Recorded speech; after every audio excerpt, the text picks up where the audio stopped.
ഞാൻ സുമ ടീച്ചർ, സുമ ശിവദാസ്. ഇപ്പം എല്ലാവരും ചോദിക്കുമോ ടീച്ചറിൻ്റെ ശബ്ദത്തിന് എന്ത് പറ്റിയെന്ന്. ഈ ഒന്നീ ജലദോഷം അല്ലേ ചുമ, അല്ലേ ചുമ ജലദോഷം, ഇത് എന്നും ഉള്ളതുകൊണ്ട് ശക്കലം കഫമൊക്കെ എപ്പോഴും തൊണ്ടേ തടയും. അതാണ് ശബ്ദത്തെ പ്രിവെൻറ്റ് ചെയ്യുന്നത്. നമ്മളെ പുറത്തോട്ട് വരില്ല ശബ്ദം. പിന്നെ ഞാനൊരു ആസ്മക്കാരിയാണെന്ന് എല്ലാവർക്കും അറിയാം. എനിക്ക് നല്ല ഒന്നാന്തരമായിട്ട് ആസ്മ ചെറുപ്പം തൊട്ടേ ഉണ്ട്, കോളേജിൽ പഠിക്കുന്ന കാലത്ത് തൊട്ടുണ്ട്. പിന്നെ ജലദോഷവും എല്ലാം കൂടപ്പറപ്പാണ്. എന്നെ പിള്ളേർ വിളിച്ചുകൊണ്ടിരുന്നത് അവൾ ആ തുമ്മലുകാരി എന്ന് പറയുമായിരുന്നു. കുറച്ച് സ്ട്രിക്റ്റായിട്ടൊക്കെ നിൽക്കുന്നതുകൊണ്ടാണ് ഇങ്ങനെ പറഞ്ഞത്. അത്രേ ഉള്ളൂ പറയുള്ളൂ. ഇന്ന് വന്നിട്ടില്ല, നന്നായി എന്നൊക്കെ പറയും. അപ്പോൾ ഇന്ന് നമ്മൾ ഉണ്ടാക്കുന്നത് ഒരു മുതിരക്കറിയാണ്. ഈ കറിക്ക് മുതിര ചാറെന്നും പറയാം.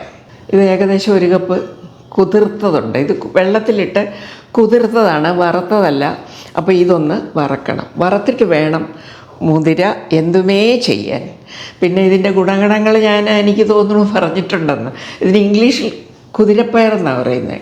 അതായത് ഹോഴ്സ് ഗ്രാം, ഗ്രാം എന്ന് പറഞ്ഞാൽ പയർ. അപ്പോൾ ഹോഴ്സ് ഗ്രാം എന്ന് പറഞ്ഞാൽ കുതിരപ്പയർ. കുതിരയ്ക്ക് ധാരാളമായിട്ട് കൊടുക്കുന്നതായതുകൊണ്ടും കുതിരയ്ക്ക് ആവശ്യമുള്ളത് കൊണ്ടും ആയിരിക്കും ഇത് കുതിരപ്പയർ എന്ന പേര് വന്നത്. അതെങ്ങനെ ഈ പേര് ഇംഗ്ലീഷിൽ വന്നു എന്ന് നമുക്കറിയാൻ പാടില്ല. ഇതിൽ നന്നായിട്ട് മഗ്നീഷ്യം ഉണ്ട്, അയൺ 6-7 ഫോസ്ഫറസ് ഇതിലെല്ലാം കൂടുതലുണ്ട്.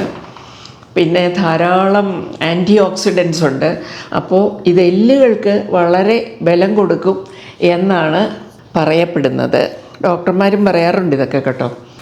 ഞാനിത് ഒന്ന് വറക്കട്ടെ. ഇനി നമുക്കിതിലേക്ക് ഒരു തക്കാളി അരിഞ്ഞത്, ഒരു സബോള അരിഞ്ഞത്, ഒരു പച്ചമുളക്, ഒരു പച്ചമുളക്, വെള്ളം ഒഴിക്കാം.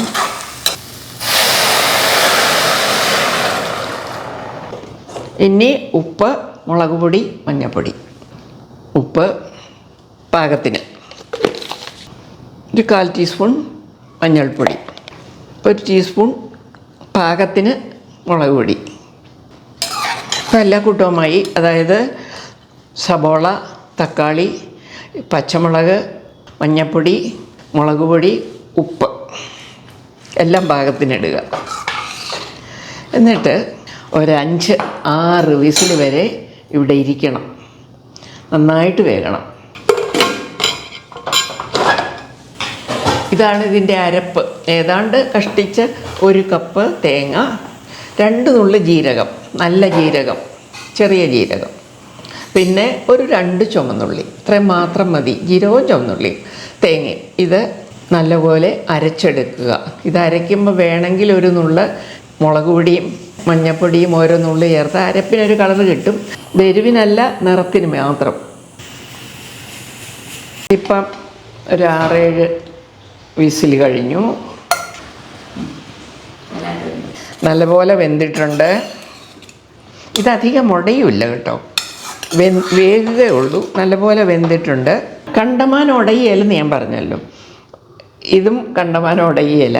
അപ്പോൾ നല്ലതായിട്ട് വെന്തിട്ടുണ്ടെങ്കിലും കുറച്ചൊരു കൊഴുപ്പ് വരാൻ വേണ്ടി ജസ്റ്റ് പ്ലഞ്ചർ വെച്ചോ അല്ലെ ഒരു 2 സ്പൂൺ മിക്സിയിലെടുത്ത് അതിലൊന്ന് ചെറുതായിട്ട് കറക്കിയെടുക്കുകയോ ഉടച്ചെടുക്കുക, അല്ലാതെ അരക്കുകയല്ല കേട്ടോ. ഞാനിപ്പോൾ ഒന്ന് പ്ലഞ്ചർ വെച്ച് ഉടച്ച് നോക്കാൻ പോവുക.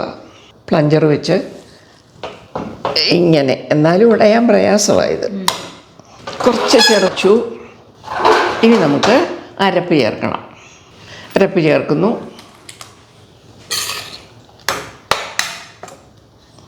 മിക്സി കഴുകി ഒഴിക്കാം. ഇത് ഇരുന്ന് കുറുകുകയും ചെയ്യും. ഇത് മുഴുവൻ ഒഴിക്കാൻ കേട്ടോ. എന്താണെന്നറിയാമോ, പാത്രപാകം വന്ന് കഴിക്കാനാകുമ്പോഴത്തേക്ക് ഇത് പരുവത്തിലായിക്കോളും. ശകലമൊക്കെ കുറുകും നന്നായിട്ട്. ഇതൊന്ന് പതുക്കെ തിളച്ചോട്ടെ. നല്ലപോലെ ഒന്ന് പതഞ്ഞു വരുമ്പം വാങ്ങാം. ഇട്ടുറന്ന് തിളപ്പിക്കണ്ട.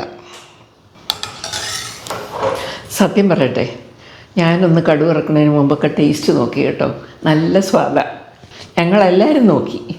ഇത് പതഞ്ഞു, ധാരാളം മതി, നിർത്തി.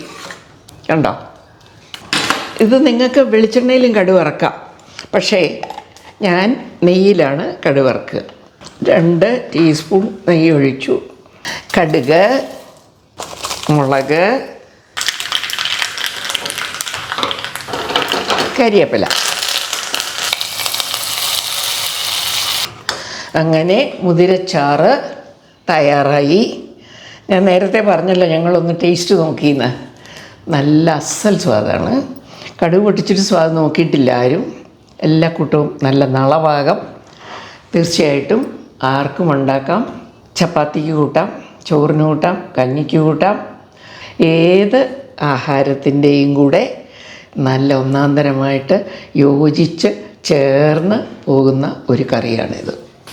തീർച്ചയായിട്ടും നല്ല ഗുണമുള്ളതുകൊണ്ട് ഉണ്ടാക്കി നോക്കുക. ഇടയ്ക്കിടയ്ക്കൊക്കെ നമുക്ക് മുതിര കഴിക്കുന്നതും രുചിക്കും നല്ലത്, നല്ല രുചിയാണ്. പിന്നെ ശരീരത്തിനും നല്ലത്, ആരോഗ്യത്തിനും നല്ലത്. തീർച്ചയായിട്ടും എല്ലാവരും ഒന്ന് ഉണ്ടാക്കി നോക്കണം. നന്ദി, നമസ്കാരം.